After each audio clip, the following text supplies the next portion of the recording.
అధికారంలో ఉన్న విపక్షంలో ఉన్న తెలుగుదేశం అధినేత చంద్రబాబు ప్రత్యేకతే వేరు. గతంలోనూ ఇది పలుమార్లు రుజువైంది. అయితే ఇప్పుడు మోదీ 3.0 పాలనకు రిమోట్ కంట్రోల్ గా ఉన్న చంద్రబాబు దానిని ఎలా ఉపయోగిస్తారు? ఇద్దరి మధ్య ప్రతీకార రాజకీయాలకు అవకాశం ఉందా? ఈ పొలిటికల్ ఫ్రెండ్స్ మధ్య ప్రయాణం సమఉజ్జీల పోటీగా మారుతుందా?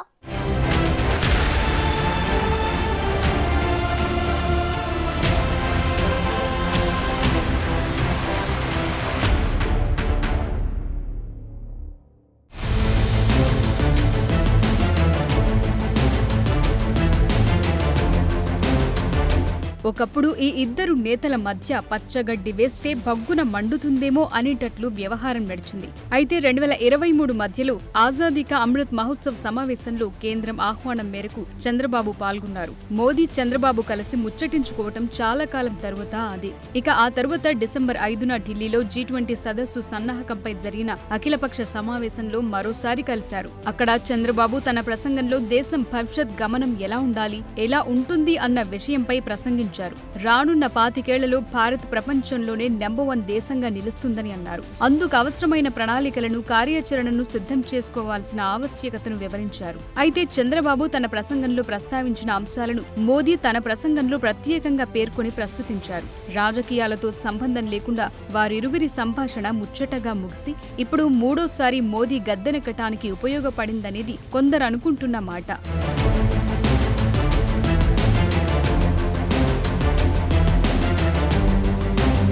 ఇకిప్పుడు ఇద్దరు నేతలు ఒకరితో ఒకరు బేరసారాలు చేసుకోవాల్సిన పరిస్థితి ఉంది. కేంద్రంలో పదవులతో పాటు ఖజానా అంతా ఖాళీ అయిన ఆంధ్రప్రదేశ్కి ఆర్థిక సహాయం విషయంలో చంద్రబాబు నాయుడు గట్టి బేరసారాలకు దిగుతారనటంలో అనుమానం లేదు. అయితే 2024లో చంద్రబాబు 1995, 2003, 2018 నాటి నేత కానే కాదు. ఇప్పుడున్న బలంతో తనకు ఇష్టం లేని మోదీ నిర్ణయాన్ని నిర్మోహమాటంగా తిరస్కరించే అవకాశం లేకపోలేదు.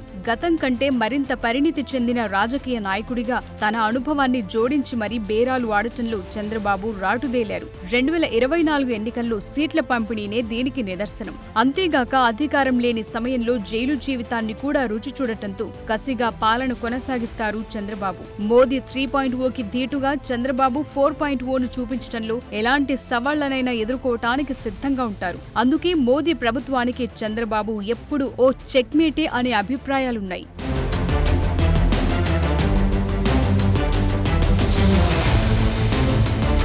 ముఖ్యంగా ముస్లింలకు రిజర్వేషన్ వంటి విషయాలపై ఇద్దరి నాయకుల మధ్య భిన్నాభిప్రాయాలున్నాయి. ఆంధ్రప్రదేశ్లో ముస్లింలకు 4% రిజర్వేషన్ను చంద్రబాబు సమర్థించారు. ముస్లిం సమాజం ఎదుర్కొంటున్న సామాజిక, ఆర్థిక సవాళ్లను పరిష్కరించడానికి ఇదే మార్గమని చంద్రబాబు చెప్తుంటారు. ఈ క్రమంలోనే మే 5న ఆంధ్రప్రదేశ్లో మరోసారి ఇదే వాగ్దానం చేశారు చంద్రబాబు.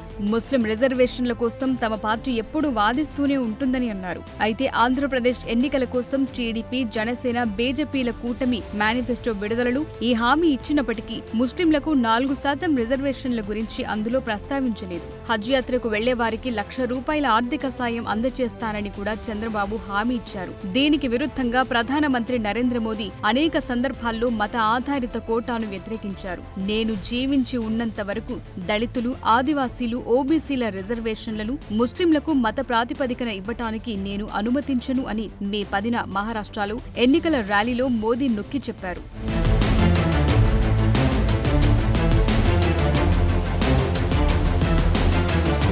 ఇక భారతదేశంలో కుల ఆధారిత జనాభా గణనకు చంద్రబాబు కూడా బలమైన మద్దతునిచ్చారు. ప్రస్తుతం ఎన్డీఏ కూటమిలో మూడో అతిపెద్ద పార్టీ అయిన జేడీయూ అధినేత బీహార్ ముఖ్యమంత్రి నితీష్ కుమార్ ప్రధాన డిమాండ్లలో ఈ కులగణన ఒకటి.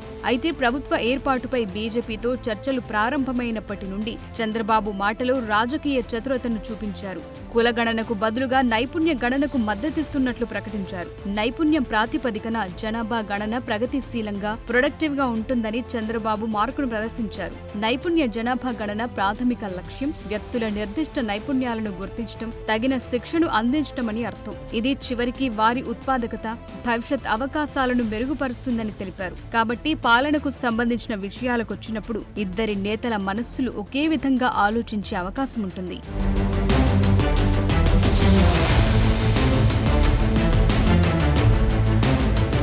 అయితే ఇక్కడ మరో ట్విస్ట్. చంద్రబాబు కొడుకు నారా లోకేష్ ఆంధ్ర అసెంబ్లీకి ఎన్నికవటం వల్ల టీడీపీలో వారసత్వ మార్గం సుస్పష్టమైంది. ఇది ముఖ్యమంత్రిగా చంద్రబాబు నాయుడుకి చివరి ఇన్నింగ్స్ అనే విశ్లేషణలు లేకపోలేదు. ఈ నేపథ్యంలో వారసత్వ రాజకీయాలను ఎండగట్టే మోదీ కార్యవర్గం దీన్ని ఎలా ప్రస్తావించకుండా ఉంటుందనేది ఇక్కడ పెద్ద ప్రశ్న. ఇక అమరావతిని భవిష్యత్ రాజధాని నగరంగా నిర్మించడం, ఆంధ్రాకు స్పెషల్ స్టేటస్ తీసుకురావటం చంద్రబాబు చేయాల్సిన పనుల జాబితాలు అగ్రస్థానంలో ఉన్న అంశాలు. దీన్ని మోదీ ఎంతవరకు ఆమోదిస్తారు, సహకరిస్తారనేది తేలాల్సింది. అలాగే గత 5 ఏళ్లుగా భారతదేశంలో రాజకీయంగానూ పెట్టుబడులను ఆకర్షించే విషయంలోనూ ఏపీ దూరంగా ఉందన్నది నిజం. అయితే ఇప్పుడు చంద్రబాబు తిరిగి రావటం అటు కేంద్రంలోనూ ఇటు ప్రాంతీయంగానూ ఆంధ్ర అవకాశాలను బలపరుస్తుందనటంలో సందేహం లేదు. అయితే దీనికి మోదీ ఆశీస్సులు ఆవశ్యకం. ఈ పరిస్థితుల్లో ఇరువురి మధ్య ఎంత సఖ్యత ఉంటుందనేది భవిష్యత్తులో తెలుస్తుంది.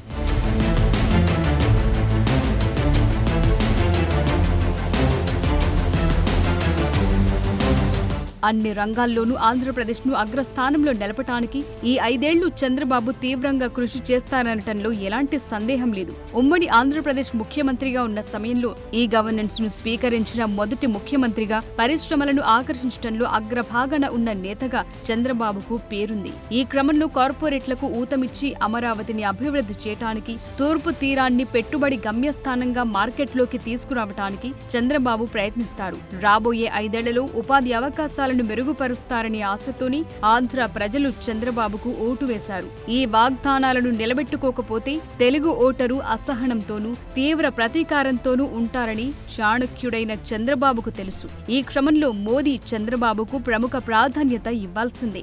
అయితే చంద్రబాబును తనతోనే ఉండేలా చూసుకోవాలనుకుంటే మోదీ కొన్ని త్యాగాలు చేయక తప్పదు. ఓ రాష్ట్ర ముఖ్యమంత్రిని ప్రపంచ ప్రవాసులలో భారతదేశ రాయబారిగా మార్చాల్సి వస్తుంది. ఇదిప్పుడు మోదీ ముందున్న భారీ సవాల్.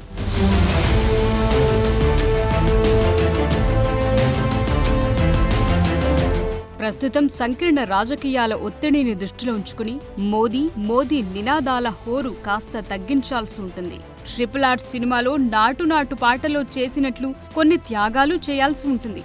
అయితే ఇదంతా చంద్రబాబు ఎన్డీఏ పొత్తు నుండి బయటకు వెళ్లకుండా చూసుకోవటం కోసమా అంటే కాకపోవచ్చు. ఎందుకంటే ఎన్డీఏ సహకారంతోనే చంద్రబాబుకు ఇంత ఘన విజయం దక్కింది. ఇప్పుడు దీన్ని ఎన్డీఏ కోసం వినియోగించకపోయినా ఎన్డీఏకు ద్రోహమైతే చేయరన్నది చంద్రబాబు రాజకీయ ప్రయాణం నుండి తెలుసుకోవచ్చు. 16 మంది ఎంపీలతో మంచి ఆధిక్యం సాధించిన టీడీపీ ముందస్తు సార్వత్రిక ఎన్నికలకు దారితీసే నిర్ణయం ఎప్పుడూ తీసుకోదు. ఇక టీడీపీ రాజకీయ భాగస్వామి పవన్ కళ్యాణ్ కూడా కాంగ్రెస్ వైపు మొగ్గు చూపే అవకాశం ఇప్పుడైతే కనిపించట్లేదు. ఇక గ్రాండ్ ఓల్డ్ పార్టీ కాంగ్రెస్ పై ఇప్పటికీ ఆంధ్ర ఓటర్లలో ఏమాత్రం ఇంట్రెస్ట్ లేదు. కాబట్టి వీళ్ల రాజకీయ స్నేహం 5 ఏళ్లు కొనసాగే అవకాశాలే ఎక్కువ.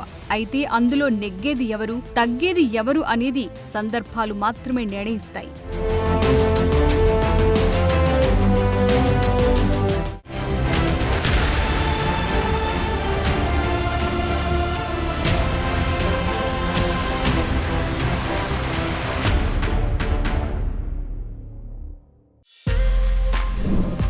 For more videos like this, subscribe Big TV channel.